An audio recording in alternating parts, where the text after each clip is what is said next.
So, our speakers are here, and we are ready to let them bring us the knowledge to help us evolving spiritually.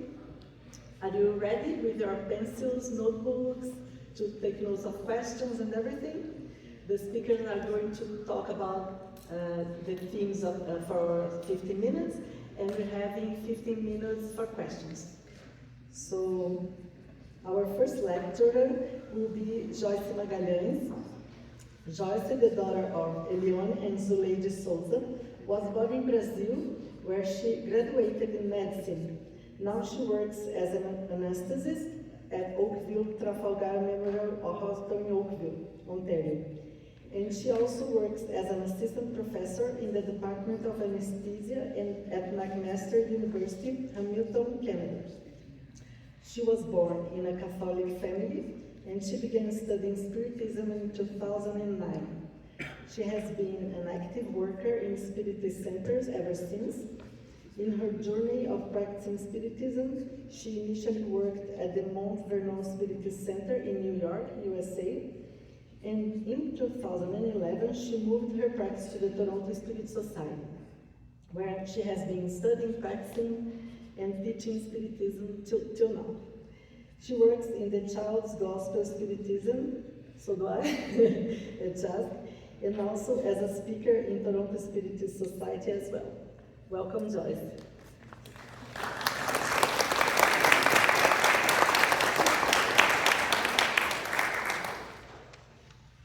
Thanks, everybody.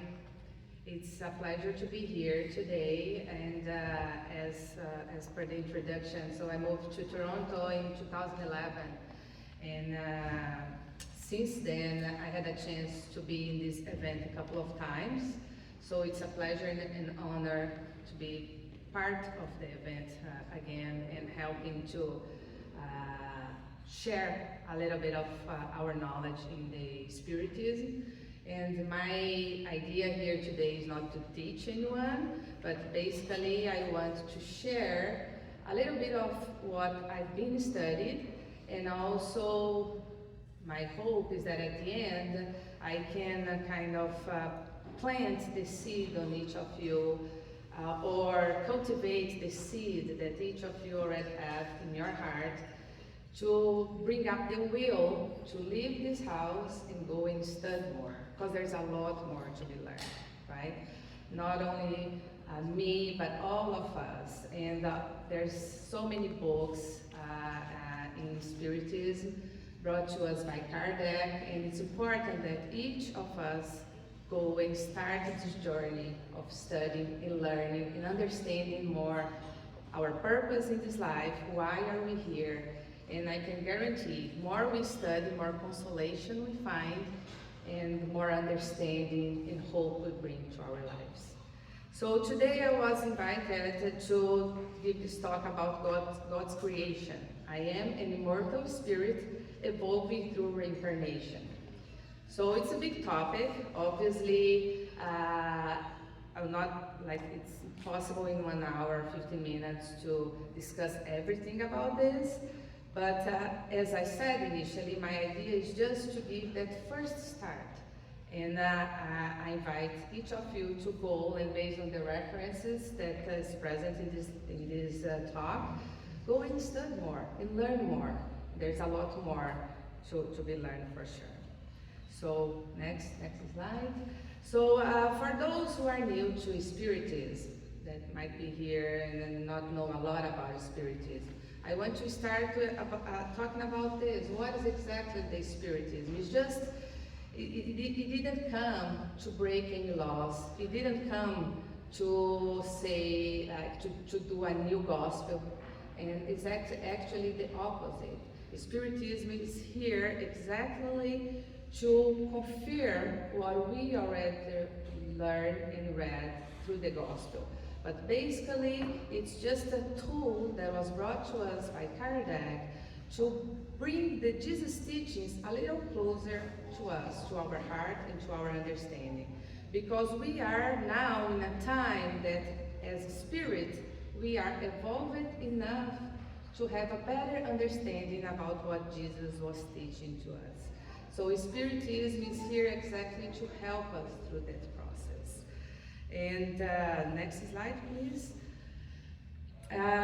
We all know about the 3 steps of the evolution, about the teachings brought to us by the gospel. Initially, the first revelation came through Moses in a time that we as a spirit was not as evolved as we are today. And so that time the law had to be imposed to us because we couldn't really rationalize and think with our heart as we do nowadays. So it was a time that there was no discussion and was very strict, and the law was just imposed. Then the second revelation came through Jesus in a lot better time, where he came and he showed us and he taught us that actually nobody needs to come and impose the law to you, but we can, through love and caring and sharing, you can experience that law and kind of learn with it. So we start to learn with Jesus that actually love is the way to go. And if we apply the love in all our actions, in everything we do, we automatically is going to be following the laws of God. And then came the Spiritism as the third revelation to show us that for us to really and truly transform ourselves and understand the world around us and understand ourselves, we need to have a rational faith. We need to truly understand what exactly means, what is life, and understand that it's not just the matter, the physical body, the physical world that we live. There is something way beyond that. And when we start to understand that, we start to have the answers for all our questions, and then our faith is not questionable anymore, because we have a strong and rational faith, where we have an answer for everything that happens around us. Next question. So basically the third revelation, and this is all found in the book of Genesis. So by the way, all this talk today is basically based on the book of Genesis and the Spirit's book. So in the chapter 1, Genesis mentioned about all this, how Spiritism started, how those revelations came, and Kardec is showing us that this third revelation came in a time where we, as a spirit, are evolved enough, are mature, intellectually mature enough to have a better understanding about the meaning, the true meaning, the deep meaning of Jesus' teaching. And then we start to understand that in order for us to evolve, we play an important role in this process. We are not victims anymore. We cannot see the challenges and the difficulties we face in life as a victim anymore. We start to see we as an important person in everything that happened in my life. I'm the captain of my own ship. So everything that happened, there is a purpose, and is actually a consequence of something I've done in this life or something I've done in the past lives.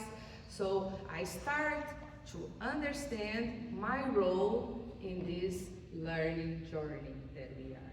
So by understanding that and knowing myself is the only way that I'll be able to identify what do I need to transform in myself and how can I do that.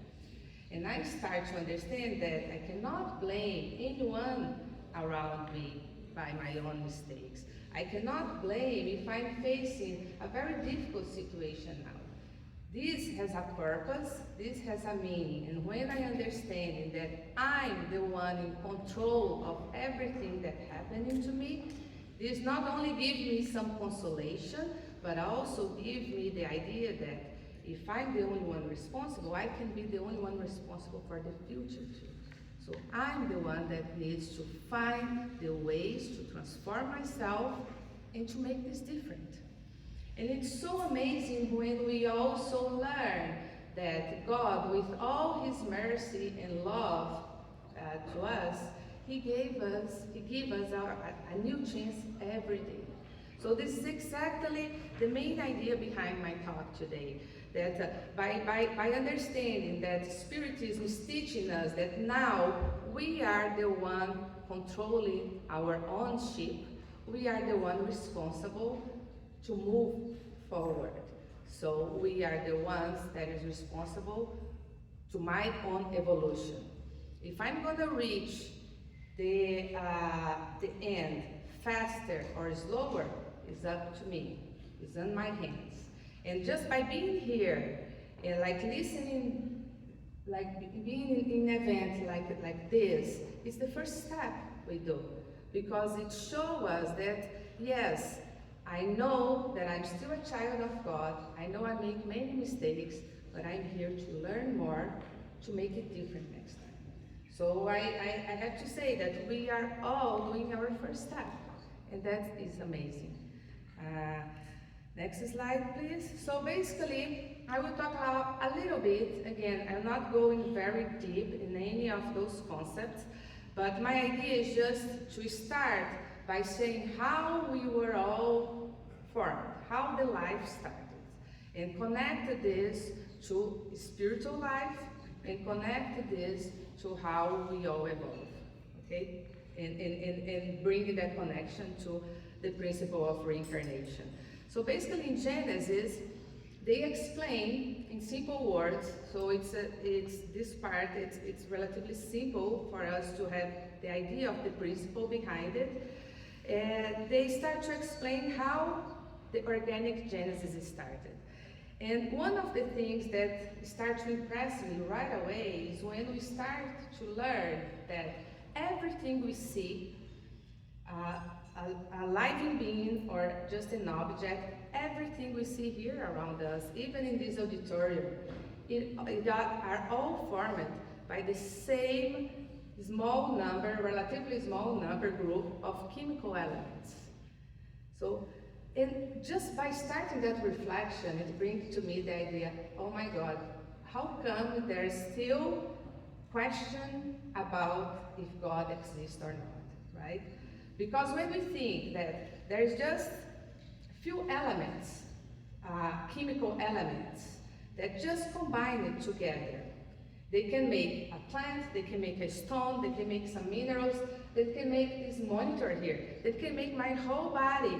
It's the same elements, just combined in different ways, forming different molecules, and then become different structures. So in the Genesis, they mention about that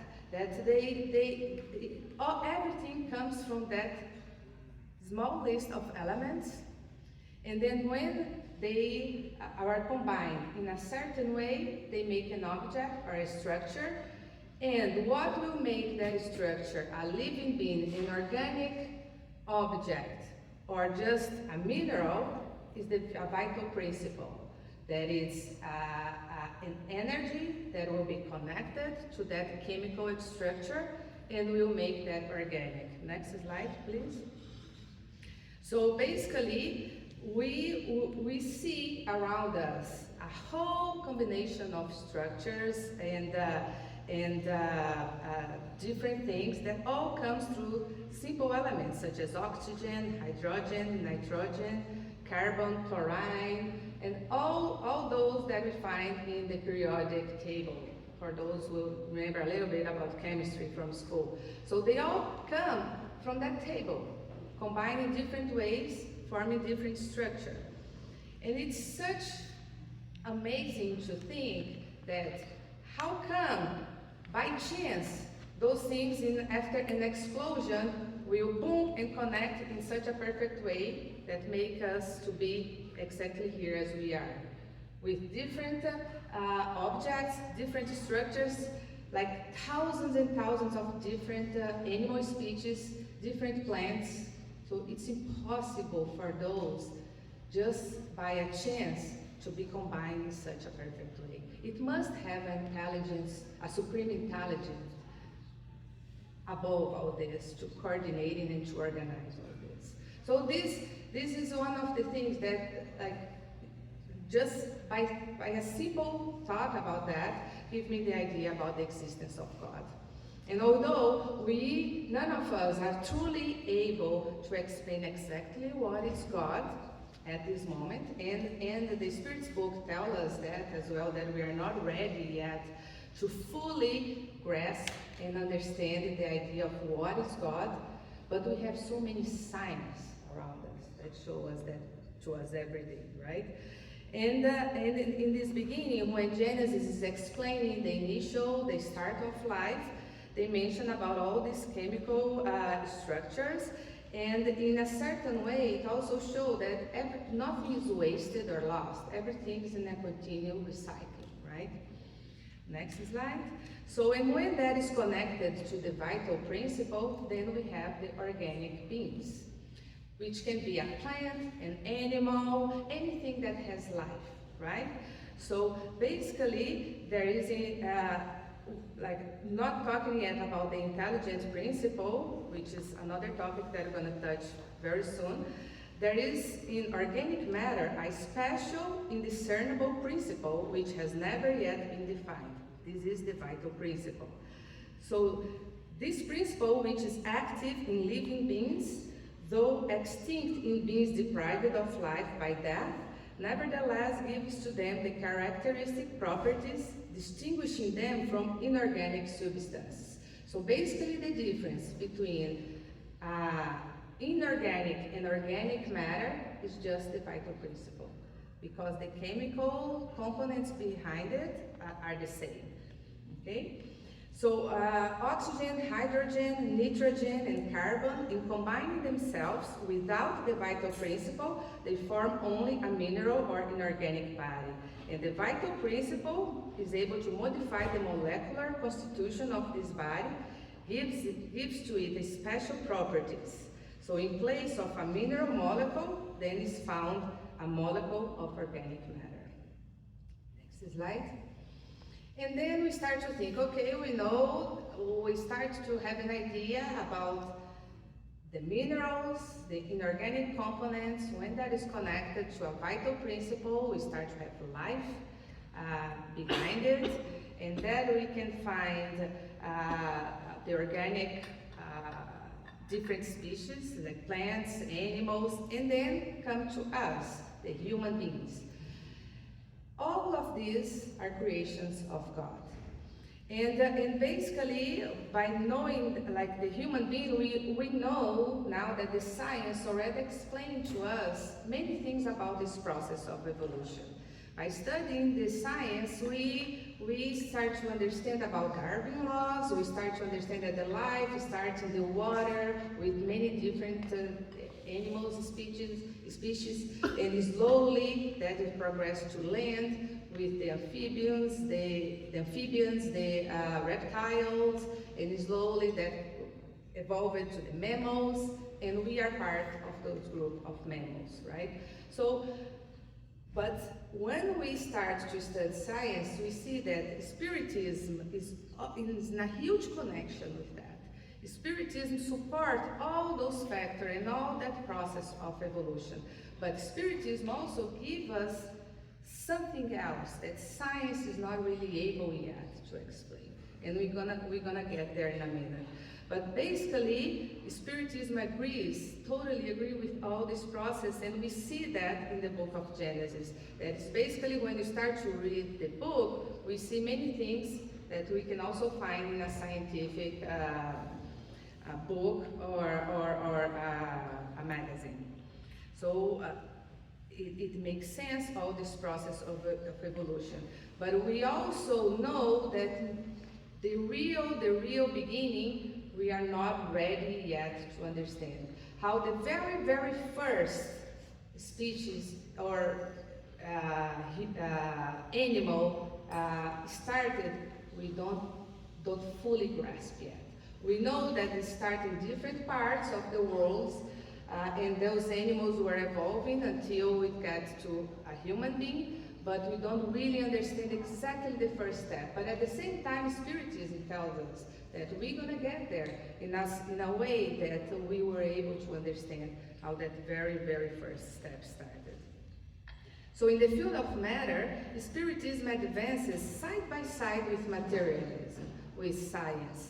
It admits everything that the science does, though it advances beyond the point where science stops.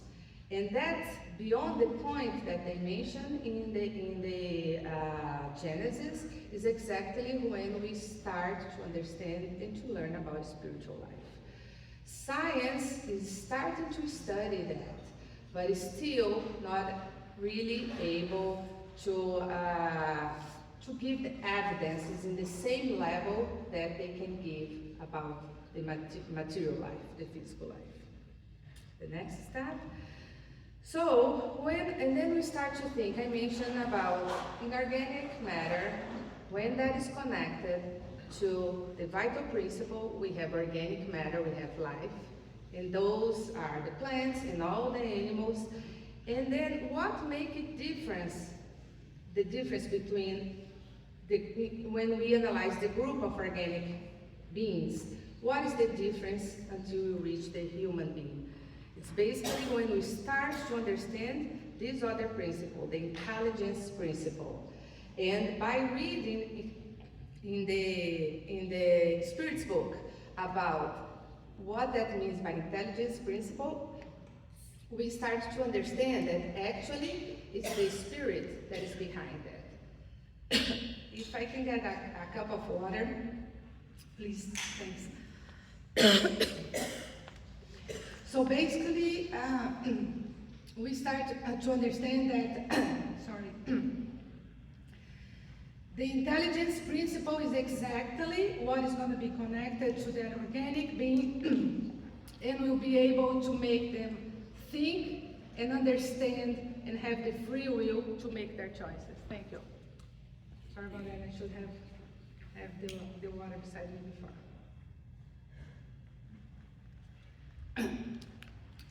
So basically, the Spirit's book is starting to bring us now the concept of why a plant is different from us, for example. Both are organic beings, both are made from the same chemical components, and both have the vital principle. But a plant cannot think, cannot rationalize, cannot have the conscience that we do have. So that's the main difference. And when we understand all this important power that we have, we see how amazing again is God to be able to grant us this ability to understand and have conscience about what we do, about who we are, and about our own choices. And by understanding that, also, we start to realize how we can control our own journey.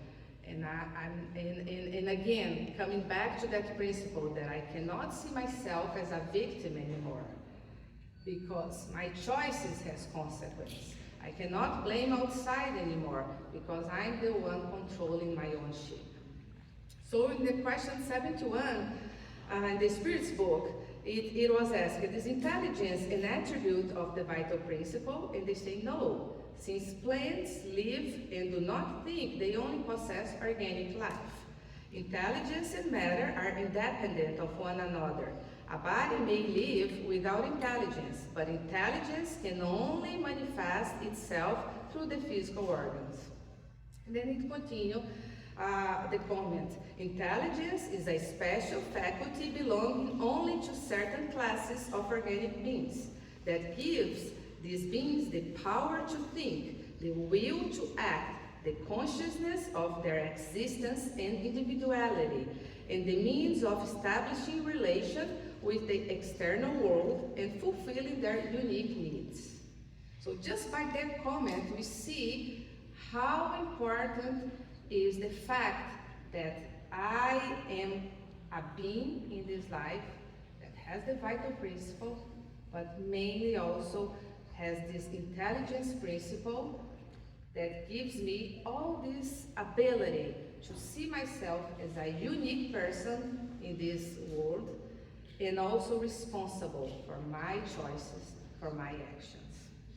So basically, the Spirit's book in that question kind of give us the idea of the three different classes that we have. We have inanimate beings that are just matter without any vital principle. We have the organic beings, that is the matter connected to the vital principle, but not having the ability to think or have conscience. And we have us, living beings that is able to think, to rationalize, and to understand the consequence of our acts. Next slide.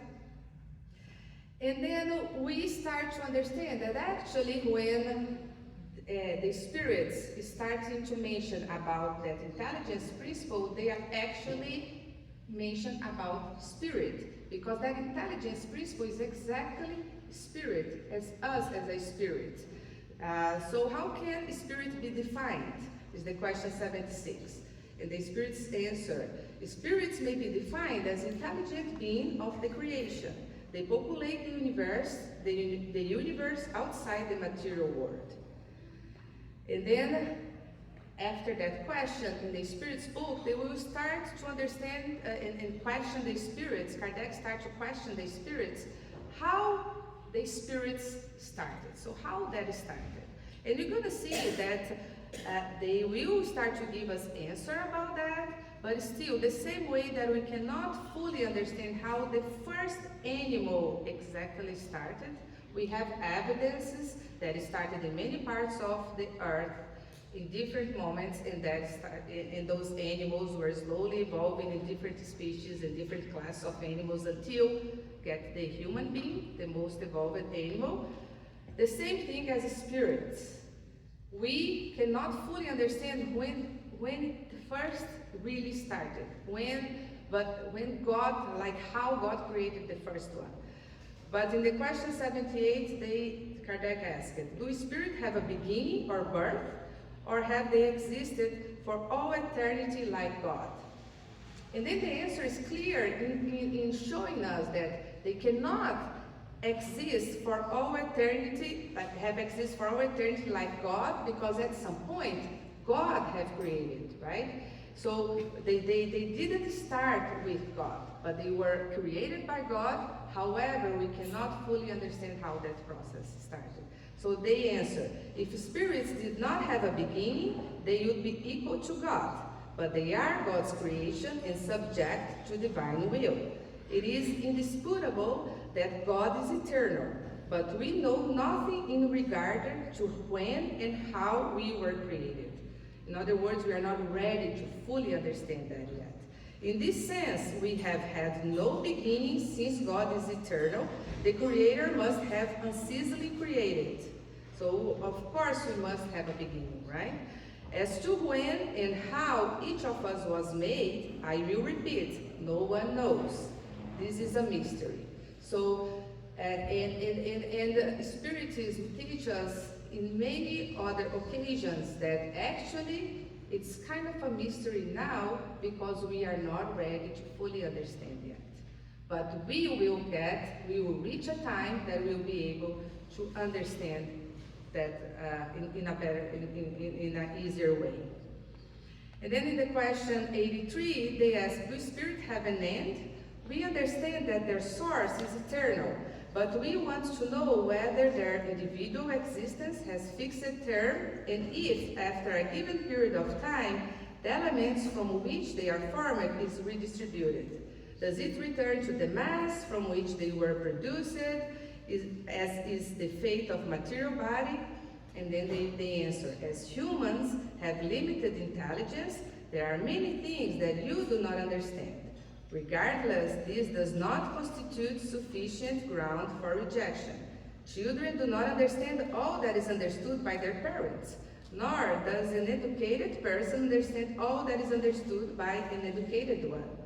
The existence of a spirit has no end, and that is all that we can reveal at this time. So basically, the spirits are telling us, don't worry, we do not have an end, but we have a process of evolution. And we will reach a point that we're going to be evolved enough to fully understand how exactly we started.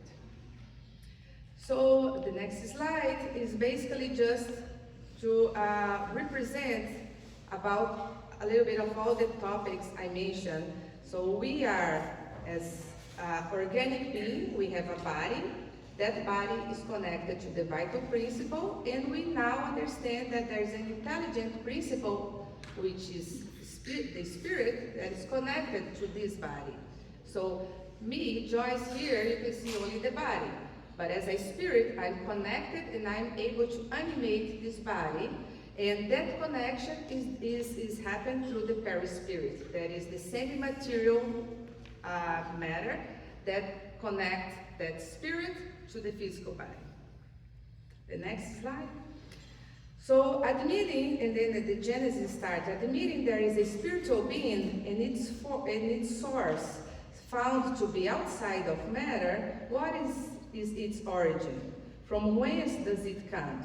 And again, they explain the same thing. Here, the means of investigation absolutely fail, as in all matters relating to the beginning of things.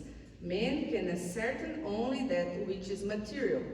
Upon all else, he can establish only hypotheses.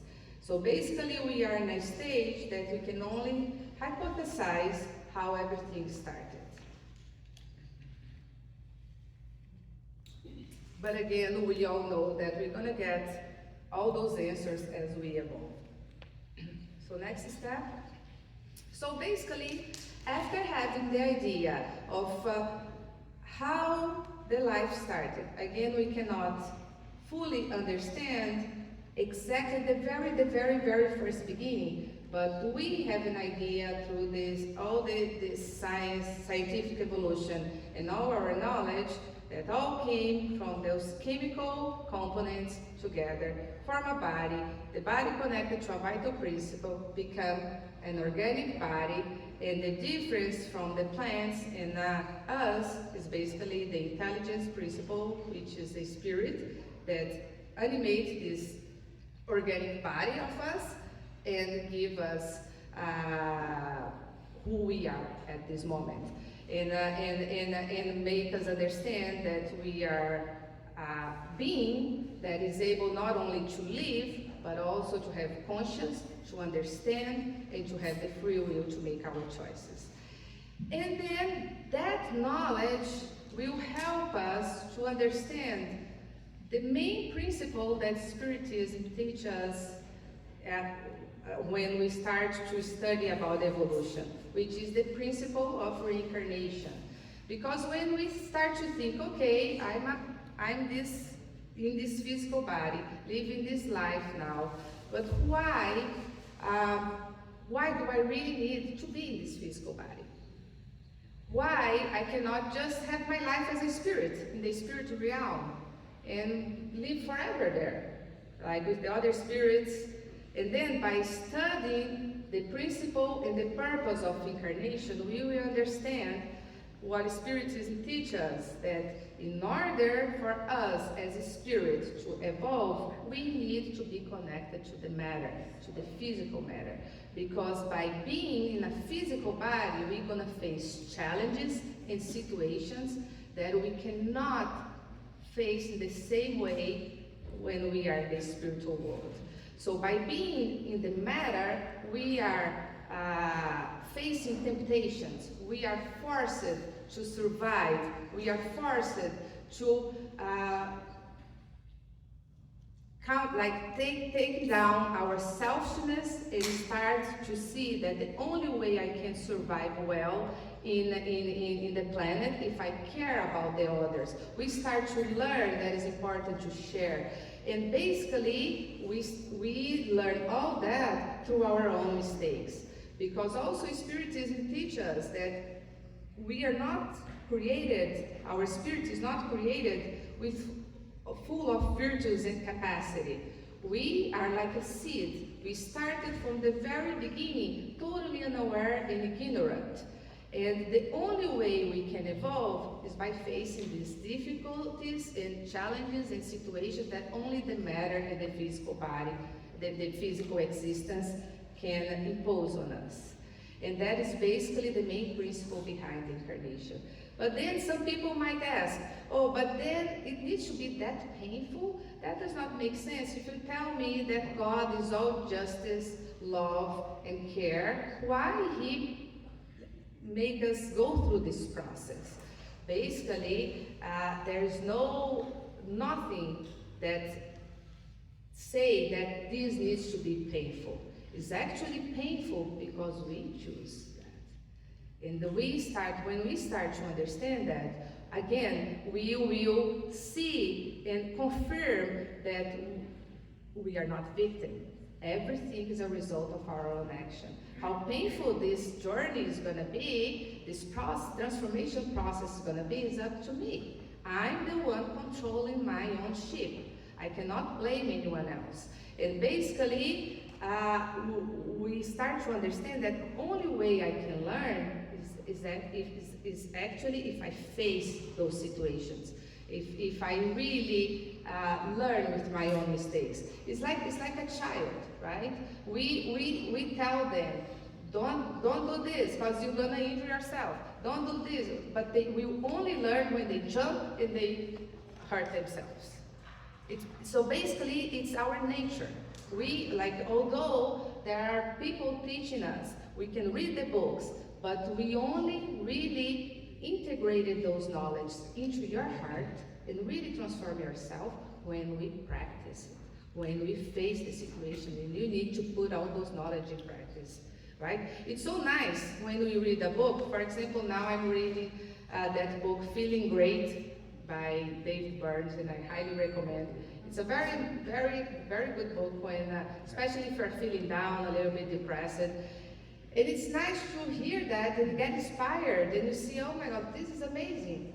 But then, if the next day I face a challenging situation and I put myself down and start to question everything, and I don't remember all those things that I learned, that's going to be useless, right? And that's exactly when we have the first contact with Spiritism, for most of us, and at least that's what happened with me. I was, wow, this is fantastic.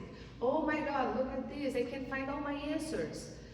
But then, in the same challenging, I kind of forgot everything, and I kind of make those mistakes, and then obviously I feel guilty, because I said, oh, I learned that, how come? But then, those mistakes is how I learned it, how I evolved it.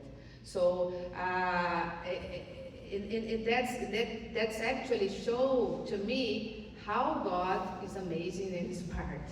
Because He knew that we, as a kid, we need to go through this. And actually, this is a proof to me about His love, and not actually about Him as someone that wants to punish me, as many perspectives that many people have it. So basically now we're going to start to think about that incarnation. I have several slides, but I don't want to spend much time on them, but it's just as a reference for you. Basically everything here is in the book of Genesis and in the Spirit's book. But basically all the next few slides will give you that concept, why we need to go through incarnation and why we need to face all this. And demystify that idea that the incarnation is a punishment. It's actually an opportunity. And when we internalize that concept, we start also to see our life in a very different perspective. I'm going to start to see the challenges and difficulties that I have as an opportunity. And then instead of complaining all the time, I will look at that and say, thank you, God, for giving me this difficulty, because this is what I need to learn and to evolve. Okay? So, and I can tell you, my friends, by just changing that perspective, we can change our problems right away. Even the size of our problems decrease when we just change the perspective and the way we look into them. And I think that is the main consolation that I can find in Spiritism. It's our attitude and the way we see, by understanding that we are still a child of God in this process. I'm going to make mistakes. I need to understand myself and give me that chance to make those mistakes too, because that's how I'm going to learn. And I can change everything around me by changing that perspective. So in the Genesis they say, when the spirit must incarnate in a human body in process of formation, a fluidic connection which is none other than an expansion of the perispirit attaches to the germ toward which it finds itself attracted by an irresistible force from the moment of conception. So basically here, the Genesis is showing us how that first life started, how the process of incarnation started. And the Spiritism is telling us that incarnation, that connection of that spirit to that physical body starts right at the conception. And furthermore, you read, you see that they also explain that the finalization of that process of connection between the spirit and that physical body finalized with the birth. But the connection started right after the conception. And basically here it will also explain to us that then by starting that connection with that physical body, that spirit automatically forgets many of the things that have passed.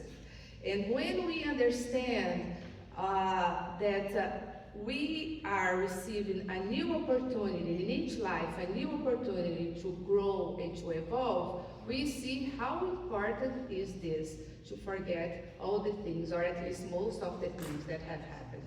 Because can you imagine how difficult it would be to us to face a new life, knowing how much wrong we've done in the past, and probably that would impair us to make it different, because we would feel so guilty, and that would be such a huge challenge that probably will not be able to overcome that guiltiness to be able to evolve. So the forgetfulness is actually a blessing from God, right? And show is another way to show how merciful and how loving He is, to give us a new opportunity, a new chance, and not really remembering much about what had passed. So basically that's what it says in the item 21 on the Genesis. And again, it keeps showing about how important is that process of incarnation in order to give that spirit new chances to grow and to evolve new faculties and new virtues, by pretty much trying to decrease all the vices we carry and kind of develop our virtues. The next slide. Yeah, the next one. Okay. So basically, the Genesis tells us incarnation is not then normally a punishment for the spirit, as some have thought it, but an inherent condition and a means of progress. So that is also essential for us to understand, to minimize our, to increase our hope, knowing that actually by being here again will give me a new chance, a new opportunity to redo it. The material progress of a globe follows the moral progress of its inhabitants. Now, as the creation of world and spirits is incessant, as the later progress with greater or less rapidity by reason of their free will. So basically here, Genesis is telling us that the same way that each of us are evolving, we are helping the whole planet to evolve. We are all evolving as a society. How fast and how rapid this process will be, it all depends on our free will. So basically, we are the ones right now who is deciding, I'm going to stay here on Earth, or I'm going to be able to go to a more evolved planet in the next incarnation. Am I still going to face the same difficulties that I'm doing now, or I can make a difference in hope that in the next life I can face a better reality or a better situation? The next slide. So the principle of reincarnation is the natural consequence of the law of progress.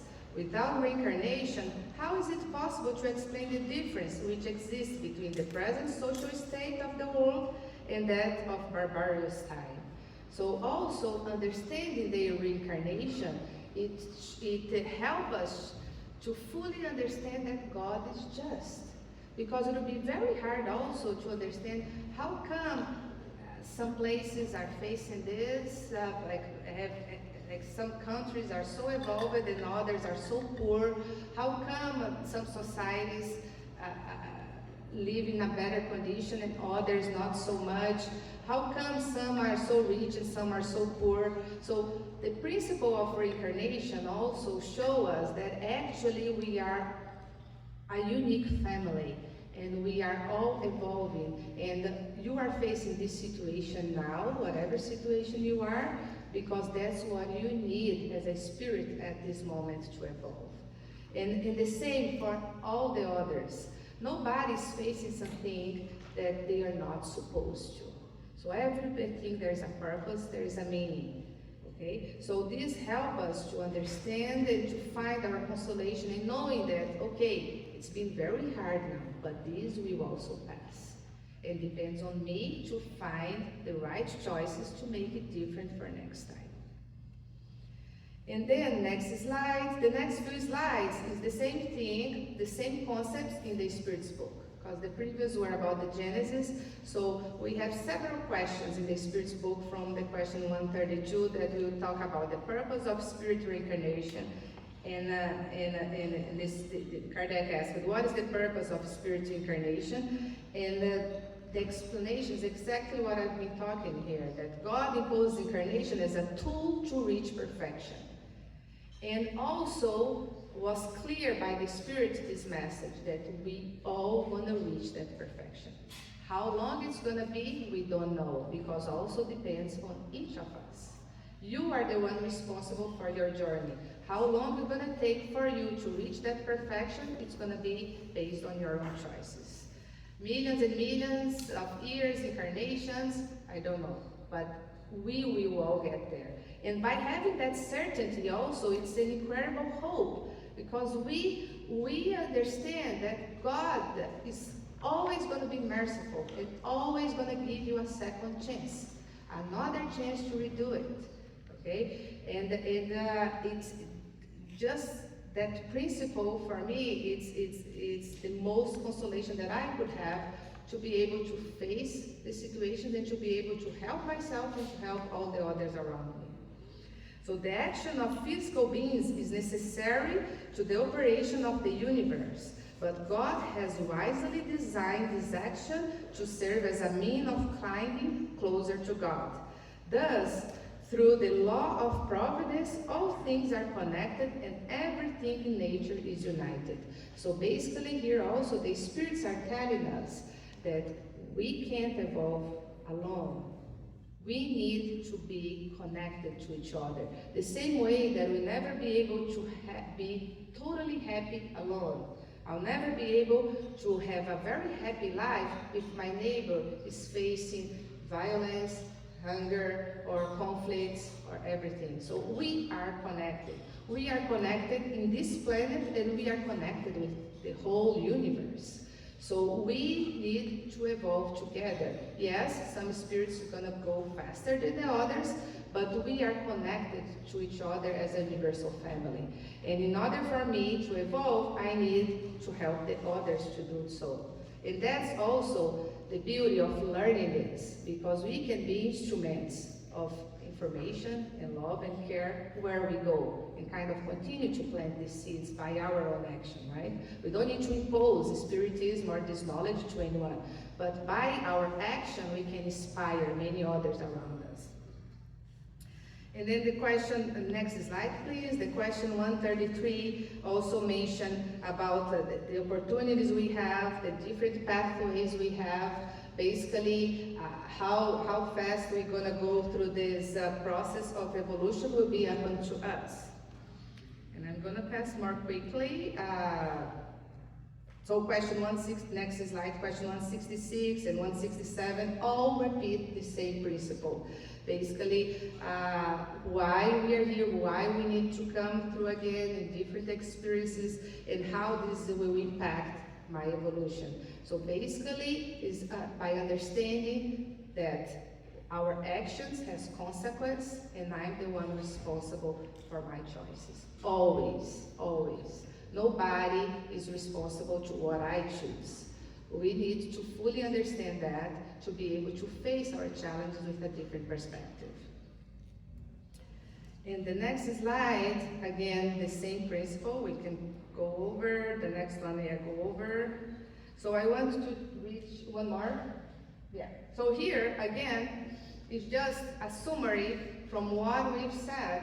We can find in the Gospel of John. This is a very known passage of the Gospel where Jesus clearly teaches about reincarnation, right?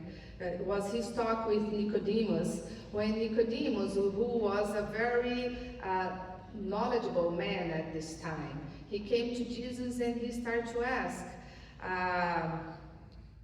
Rabbi, we know that you are a teacher who has come from God, for no one could perform the signs you are doing if God were not with him. And Jesus replied, very truly I tell you, no one can see the kingdom of God unless they are born again. And that kind of puzzled Nicodemus, right? And then he asked, how can someone be born when they are old? Nicodemus asked, surely they cannot enter a second time into their mother's womb to be born. Because Nicodemus was only seen with the physical eyes, right? Like, how come you are telling me that you need to be reborn, but I cannot go back to the womb, right? And Jesus answered, very truly I tell you, no one can enter the kingdom of God unless they are born of water and the Spirit. Flesh gives birth to flesh, but the Spirit gives birth to spirit. You should not be surprised at my saying, you must be born again.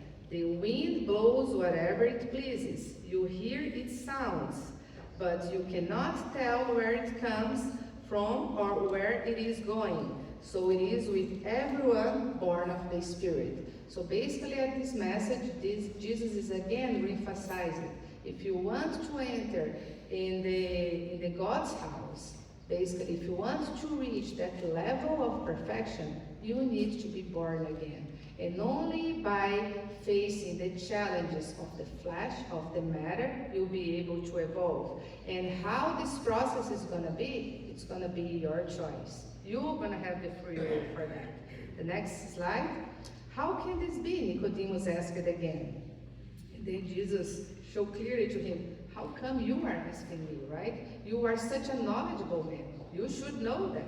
You are Israel's teacher. And you do not understand these things? Very truly I tell you, we speak of what we know, and we testify to what we have seen. But still you people do not accept our testimony. So basically Jesus was telling him here that no matter what I tell you here, you will only be able to understand when you experience this. And this is also very connected to what Spiritism tells us. Because it doesn't matter me coming here and talking about something for you. If you don't really go and study and learn and experience yourself, you'll not get the idea. And you need to be evolved enough to open yourselves for this knowledge. And that's exactly the criticism that Jesus is doing with Nicodemus here now. You are such a smart man, but how come you are questioning me this? So basically, no matter what I tell you, you need to experience and face this and evolve to be able to understand. And then Jesus continued, I have spoken to you of earthly things, and you do not believe. How then will you believe if I speak of heavenly things? No one has ever gone into heaven except the one who came from heaven, the Son of Man. Just as Moses lifted up the snake in the wilderness, so the Son of Man must be lifted up, that everyone who believes may have eternal life in him. So basically, he was, in his language, showing Nicodemus that, yes, you'll be able to understand only when you are open for that, right? And then the next slide, to finalize, this is also a book, I don't think it's translated to English. It's Eustachio. It talks about this spirit named as Eustáquio, and basically the book talks about 15 centuries of his journey, and talks about multiple reincarnation of this spirit. I really liked this book when I read many years ago, but basically it's another way to understand the principles behind reincarnation. We also have many books from André Luiz that we are all very familiar with, that mention the importance of reincarnation and the principle of reincarnation in many different situations. But I want to bring these books just because it's not as popular as André Luiz's series of books. And in Eustáquio, you learn about 17 lives that were narrated and described, where this spirit came to life in many different situations, different gender, different social class. In one incarnation he's rich, the other one he's poor, the other one he's a slave, very different situations. And you understand what were his mistakes in a previous life and why he came in that situation in the next one, and you see how slowly he starts to evolve. So basically it was 15 centuries of evolution on that spirit that the book described. Obviously the last incarnation that they described is very far away still from being a perfect spirit. It's pretty much like us, it's still making lots of mistakes, but at least it gives us the consolation to see that he was starting to move toward the light. And I think that's where we are at this moment. Because just by giving ourselves the opportunity of being here, open ourselves to learn about Spiritism, and to learn about life, and to learn about the laws of God, and to learn about all this, it's the first sign that we are moving, or like a little bit towards the light. And hopefully we're going to start to make less mistakes. So the very last slide. This is a picture that I just took from my daughters a couple of weeks ago in our cottage. So it brings to me a little bit about all we discussed in this brief moment here. So it's a beautiful scenario where it can inspire us to many things, but basically also show the kids that is exactly as we are as a spirit. We probably are like hundreds and hundreds of years old, but we are still child of God. And we need to look into ourselves with that idea to be able to forgive our own mistakes, that will give us the opportunity to restart. Because we know that God is all love and merciful, and He will always give us another chance to restart, to redo it. So let's be open for that, and let's get inspired about the message that Jesus teaches to us every day. Thank you very much for the opportunity, and we are open to questions and comments.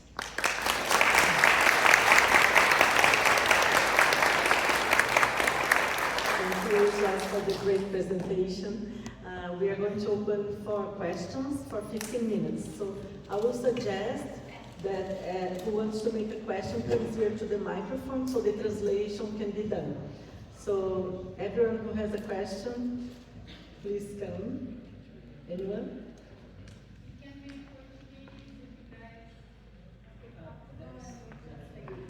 Any language except German. The microphone's there.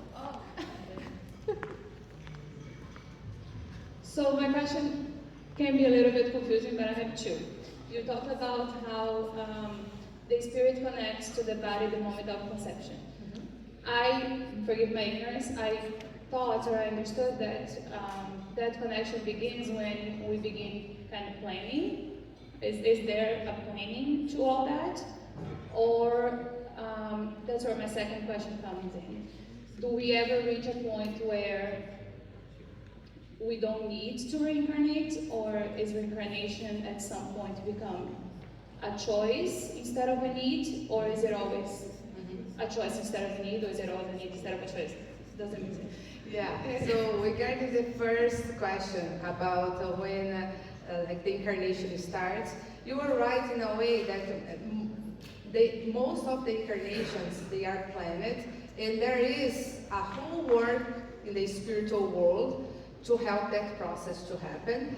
Yes, the spirit that's gone incarnated as your child, for example, they start some connection with you, but not the physical connection.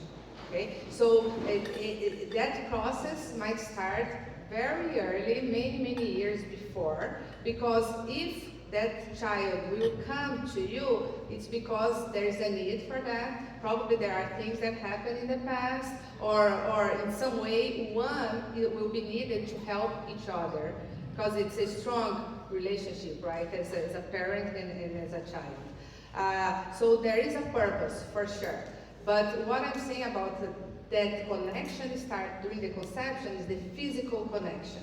Okay, so as soon as the conception happens, and that seed, like the sperm and the ova, connected and become a new cell, that spirit that is going to animate that physical body, it connected to physically to that like cell, because it's still a cell, it's not even a whole body yet, right? So that's what I mean about that connection. And that connection finalized at the time of birth.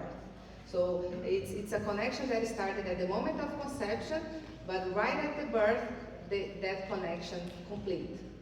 Okay? And regarding the other questions about the incarnation, you mentioned that if there is any time that we don't need to incarnate anymore, basically only when we reach the perfection. Okay? If that is the case, we'll be only like we'll reach that level. So basically, we are all very far away from that.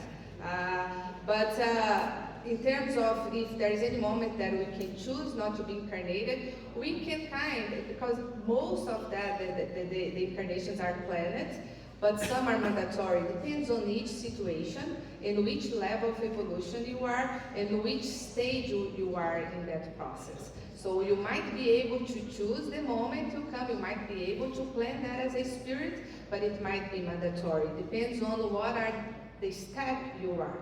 But basically, we are all need to continue in multiple incarnations, not only here on the planet Earth. There are different planets, different levels, okay? But we are all in this process because we need that to fully evolve. We need our time in the spiritual realm too, yes, because lots of evolution and learning happens there too, but only by facing the challenge that the physical existence imposed to us that will help us to reach the next step. I hope that answered a little bit.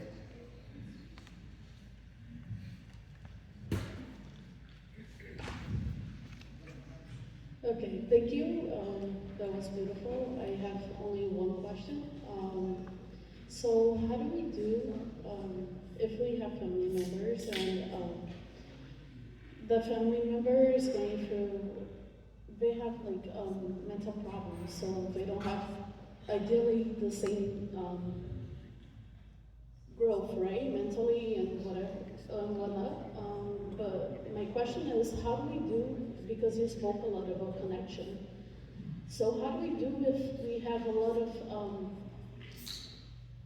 difficulties in connection, right? Like we have a lot of disconnection, but it's not really coming from our side. Like we do try to have a better connection and whatnot, but like at the same time, how do we do to have a better connection? You know, like to deal with A family member Yeah. that has some mental issues. That's what you are asking? Yeah. So basically, first of all, we need to understand that that is happening in a family because everybody needs. That spirit that is incarnated in a body with some level of mental disability, that spirit needs that limitation in his life to learn and to grow in many other aspects. And obviously, if he was incarnated in a family, that will involve the whole family, right? Because it's a family member. You cannot just say, I don't like you, bye-bye, and I don't want to say this, right? Oh, you can actually, you have the free will to that, but it's harder, right? So basically, the whole family around, they are facing that situation exactly to develop and help them to develop many virtues on them, inside them, to deal with this. It requires, to deal with someone with some mental disability, it requires a lot of love, caring, forgiveness, and you are forced to face that if you have a family, a close family member living there. You know, because you don't have much choice, and you're gonna face situations that you're gonna need to put yourself on the side to be able to fully care and take care and help that person. So basically, that's the idea. You don't need to connect directly to that spirit, because you might not be able to. And that spirit has the free will to connect to you or not. You know. So basically, we need to understand that the purpose of life is to change myself. I cannot change the others. And that is very important, because we tend to feel guilty, especially, for example, parents, when you have a difficult kid. We feel guilty, oh my God, I'm not able to help, and he's making some wrong choices. But we need to understand that I'm here to change myself and to transform myself. Everything around me is opportunities for me to change myself. Obviously, it will be nice to help others, but at the end, it will be their own choices. So basically, take the opportunity and the chances to see what God is asking from me at this moment when I'm facing this difficulty. And try to find that answer and try to develop that inside your heart. And the others, your family member or anyone, it will be up to them. Unfortunately, we cannot change that. You can only change yourself and try to cultivate that seed of love and caring that sometimes is very, very challenging. And you are having the opportunity for that by facing this situation. Okay?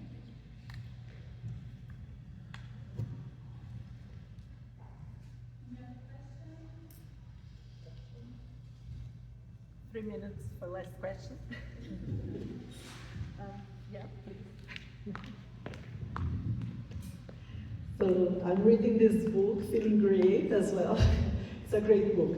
So I'd like to ask you, what should we do when we screw up, make things wrong, and we feel depressed, and we can't find a way, how to raise up again? Yeah. Could you comment? So, and this has happened quite a lot, right? For all of us, especially when we have the chance to learn more.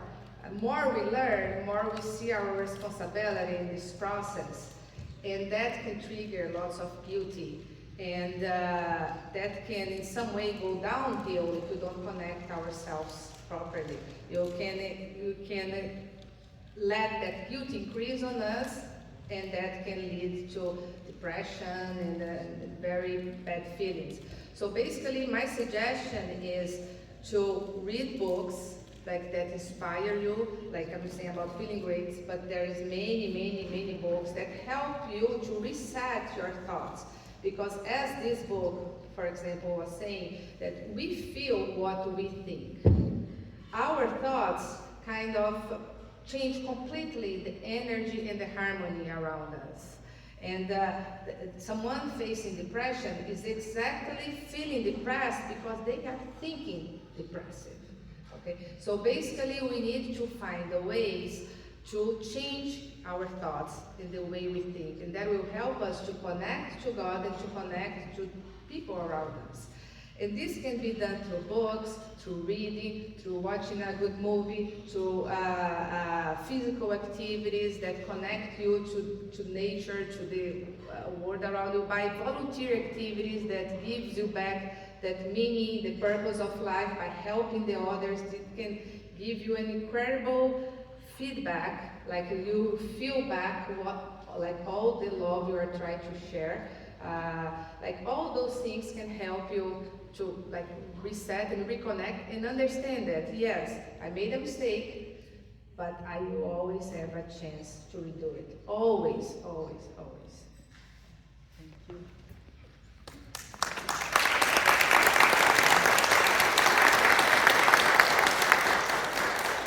Thank you, Joyce, again. Thank everybody for the questions.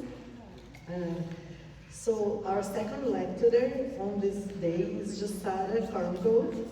Yesterday, Justara was with the workers of the Spiritist groups, and